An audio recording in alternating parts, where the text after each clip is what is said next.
After last night's primary, we have a clearer picture of the key races heading into the general election later this year. Another thing that's clear, the lower voter turnout rates, especially here in Arkansas. I got the chance to talk to a political science professor to dig into the numbers from the Arkansas Secretary of State and find out why voter turnout continues to fall during the primaries. According to the data, the number of voters reported by the Arkansas Secretary of State have dropped significantly. Let's take a look at the numbers. In 2016, voter turnout was 38%, 2020 voter turnout was 28%, and 2024 is now at 20%.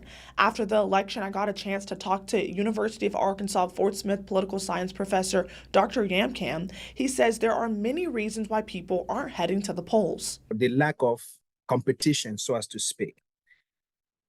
By that we mean that, well, on both sides we had candidates. It's as if the race was already decided, so as to speak, coming into last night in terms of who the presumptive nominees will be. On top of that, Dr. Yamcam says young voters typically have the lowest voter turnout, and it's been that way for decades. Young voters don't feel as if they're heard, as if they could make an impact. It's called in political term political efficacy, just the feeling that your voice could matter. They don't feel as though political leaders listen to them. I think a lot of people, especially in primary elections, don't really see the point of it. We don't have a lot of choices on the ballot. But political efficacy and lack of options aren't the only reasons. Because the issues that are usually tackled in the political arena are issues that don't necessarily speak to the issues that young voters care about. So what are some solutions to drive out voter turnout?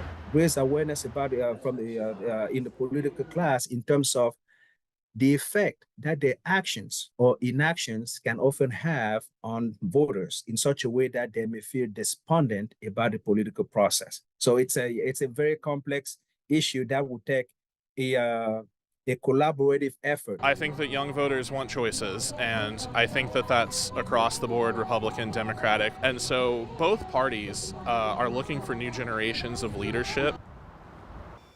Former President Donald Trump walked out of the Super Tuesday, the presumptive Republican nominee, to challenge President Joe Biden after the only other Republican, Nikki Haley, suspended her campaign. It's the only 7th time in United States history the two candidates will have faced off in multiple presidential elections. The last time it happened, Dwight Eisenhower won back-to-back elections in the years following World War II.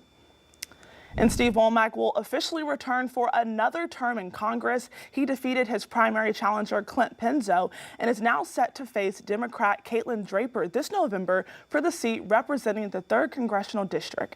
Womack has held the seat for the past 6 terms.